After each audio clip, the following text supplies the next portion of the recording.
Like most places in North America, Pittsburgh's weather in December is depressing at best.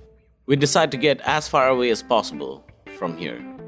We were heading to Sri Lanka, the island jewel in the Indian Ocean, and my wife Dushani's home country. Bags packed, off we went to Pittsburgh's tiny international airport.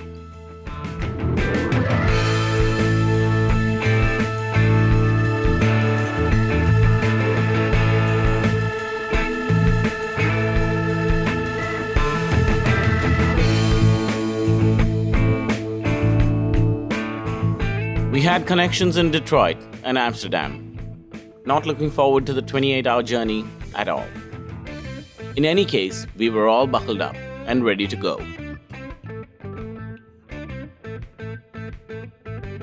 We were still on the airstrip. The captain stated that the snow gods had taken a colossal dump on Detroit. All our flights were cancelled. Thank you for calling Delta Airlines. Delta will always offer you the lowest fare available. After a few to agents date, on the flight, phone and with the class. devious folks over at the airline industry, we were finally put on flights, taking off the next day. Off we went again.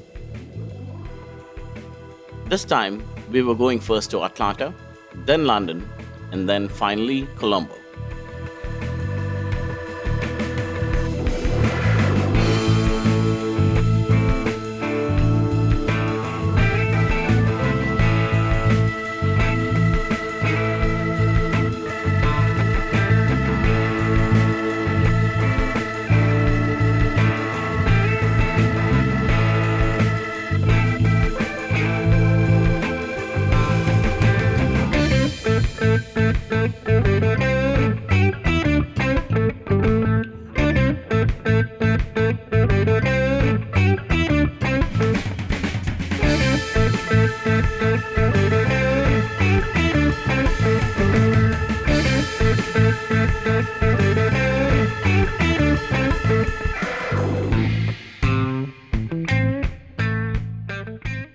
"20 hours, 6 gin and tonics later, it was almost time for our last flight. Hey, don't judge. It was a long journey.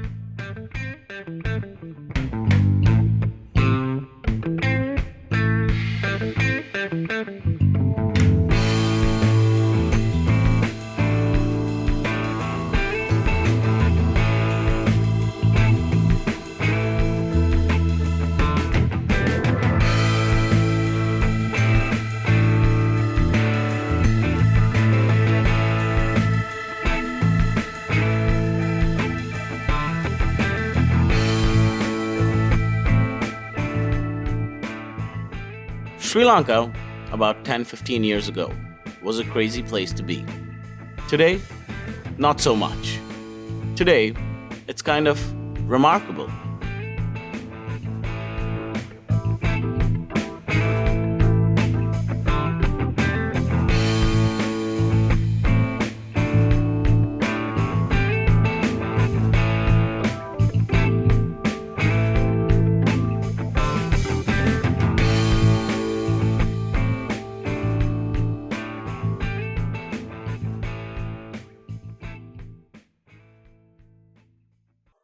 South of Colombo, the Dua Purana Rajamaha Viharya was my first experience with a Buddhist temple in Sri Lanka. Surrounded by paddy fields, Dushani says this is a special place of worship to all the locals of the area.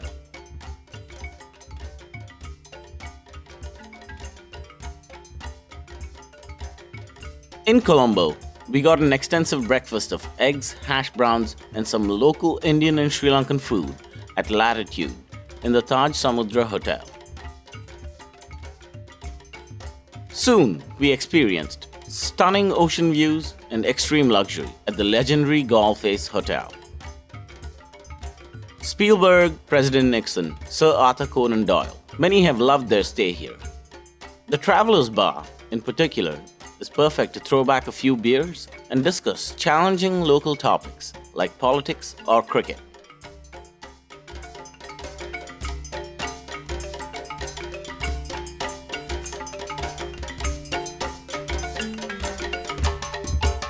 We got lunch at Lagoon in the Cinnamon Grand Hotel, where they did not hold back on the food.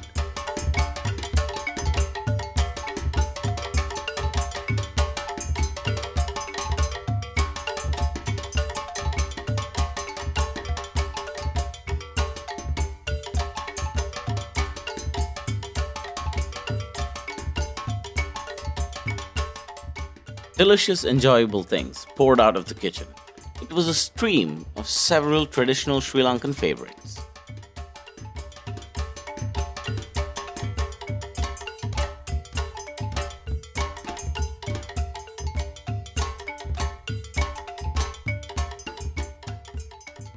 Heading south of Colombo, the scenery opened up. Out the window, tea plantations. The modern world seemed to fade away.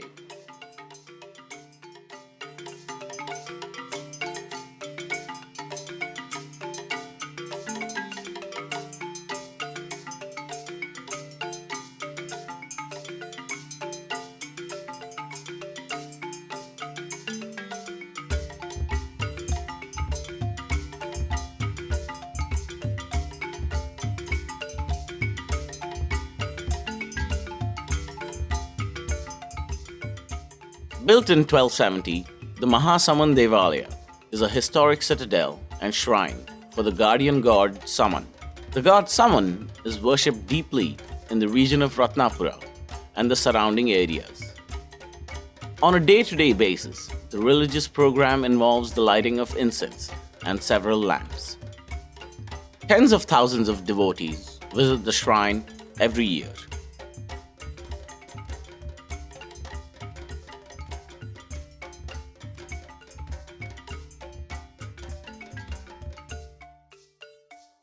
"60 kilometers further east of the shrine, the Sankapala Rajamahaviharaya is an ancient temple built between 131 and 164 BC.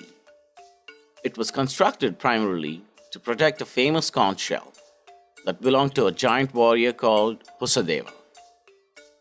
While most ruins remain intact, many parts have been restored over the years.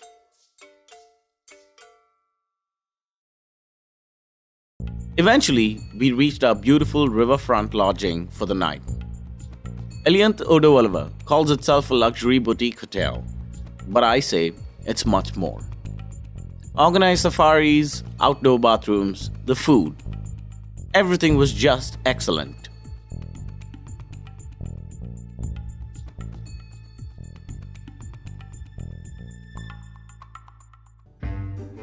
The Elephant Transit Home at Udavalava is another great source of entertainment. Baby elephants rushed to drink milk, showed off, and played with their buddies. The orphanage is a refuge for several elephants who are often separated from their group. The amazing project provides care, food, and anything the elephants need. They're released back into the wilderness when they're strong enough to live a normal life.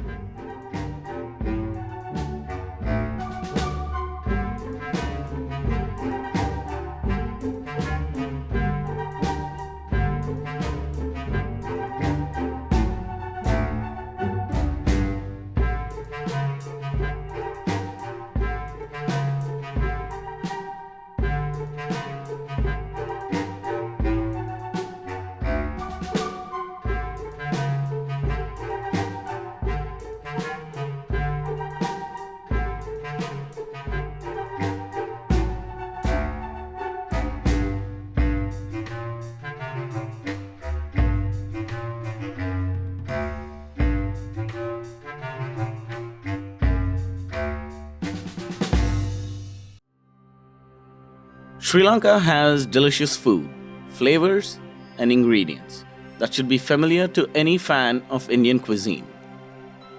Dinner was served up just the way we like it. Catch of the day, cooked up in a small kitchen and outdoor by the river. The next morning, we were off to the park. Sri Lankans understand the importance of maintaining the island's biodiversity. The Udavalava National Park is home to several hundred elephants, rare plants, and wildlife.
And then, as we drove along, something magical happened. A majestic bull stopped us in our tracks. Our guide said he was injured by a bullet in the past, and that was his reason to be as docile and playful as he was.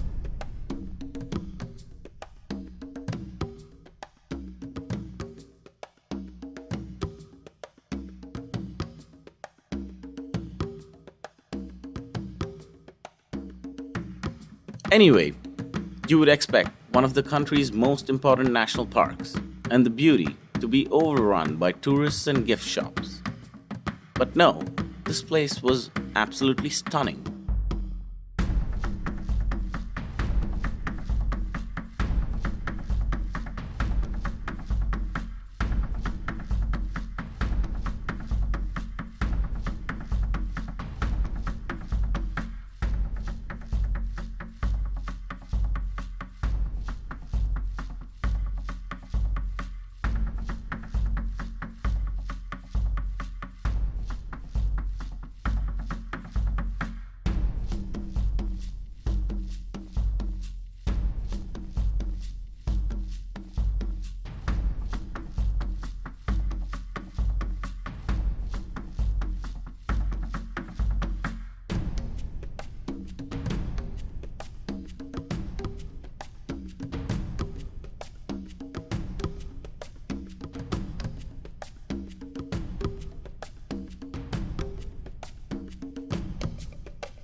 Nestled in the heart of the Lankan south coast is Tangol. We first stopped for lunch at Blue Skies, a guest house and restaurant run by a couple whose love for Bob Marley and the beach life showed in their food. Wild rice, tiger prawns, shrimp curry. It was all amazing.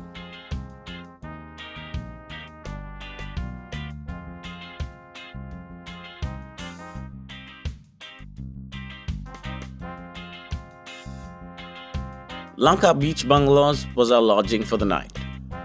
A cluster of 6 villas right on Tangol Beach.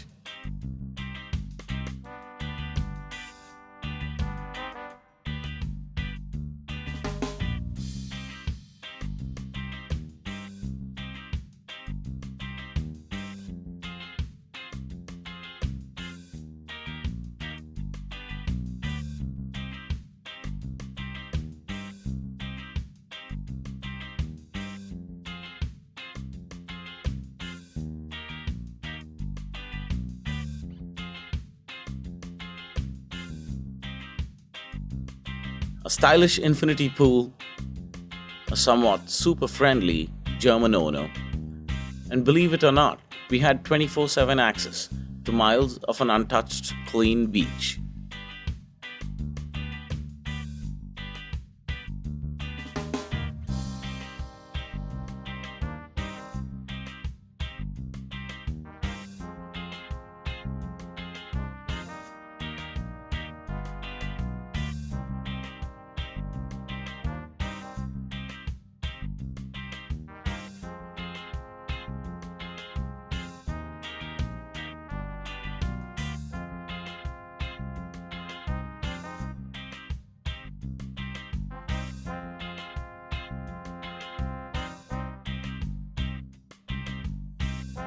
The cuisine in Sri Lanka has been really good, really complex. It's very, very familiar, yet fun, new, and delicious. Fresh caught barracuda, lentils, rice, and delicious fish curry. It all looked sensational, but tasted even better.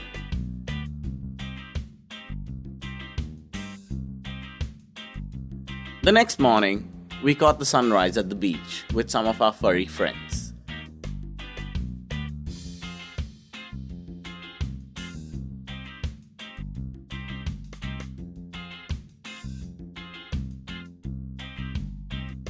The fishermen led their boats out to sea to bring back the catch for the day.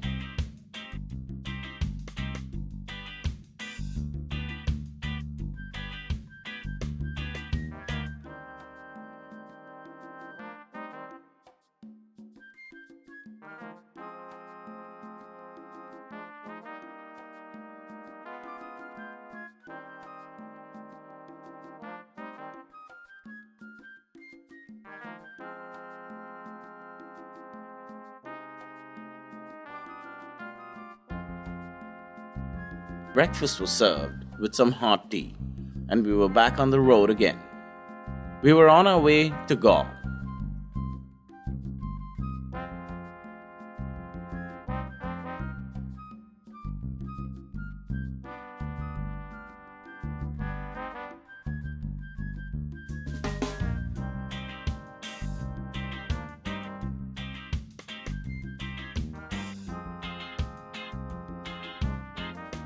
At Jungle Beach, we were going to meet a diver from the Sri Lankan Navy who was supposed to give us snorkeling lessons.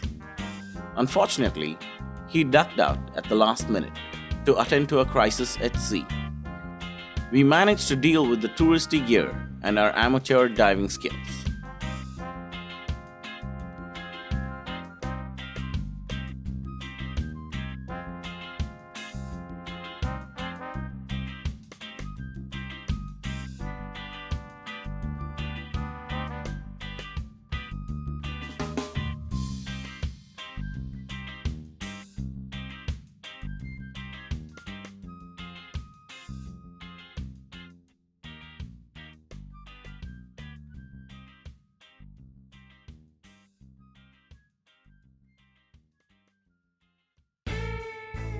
The Galle Fort, a UNESCO World Heritage Site, was built in 1588 by the Portuguese.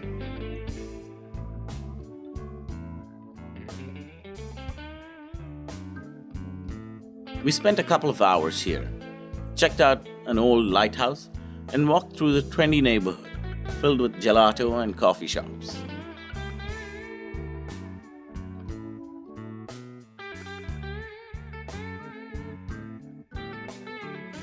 We were on the road back to Colombo.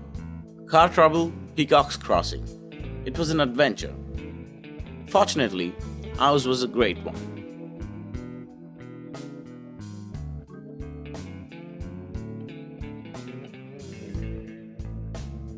For many years, when Sri Lanka was in the news, it was not for its beauty, which is, I must say, remarkable.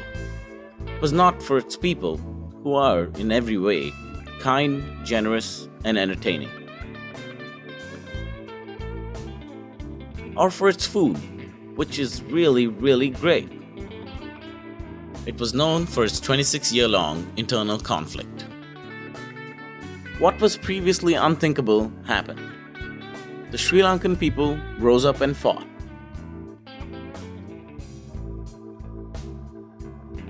Our journey to Sri Lanka came to an end as we made a stop in my home city of Bangalore for a few days.